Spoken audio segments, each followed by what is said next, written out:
একবার মদিনার এক গভর্নর আদেশ জারি করলেন যেন লোকেরা তাদের বাচ্চা কাচ্চা নিয়ে মসজিদে নববী আর রসুল্লাহ সাল্লাহ আলহিহাল্লামের রওজা মুবারকে না যায়। ছোট ছোট বাচ্চারা ওখানে যায়, ওখানে গিয়ে অনেক কিছু ফেলে, তারা নোংরা করে।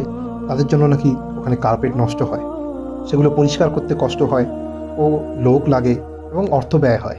এই বলে তিনি এই আদেশ ও ফরমান জারি করলেন এবং প্রত্যেকটা বাচ্চার বাবা মাকেও বললেন যে তারা যেন বাচ্চা কাচ্চা নিয়ে আর মসজিদে নববী আর এই নবীজির রওজা মুবারকে না আসে।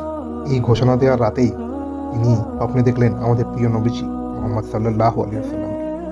নবীজি তাকে বললেন, তুমি না এক কাজ করো, এই কার্পেটগুলো তোমার কাছেই রাখো, কার্পেটগুলো সরিয়ে নাও, কার্পেটের কোনো দরকার নেই, কিন্তু আমার উম্মতের বাচ্চাদের আমার কাছে আসা থেকে আটকেও।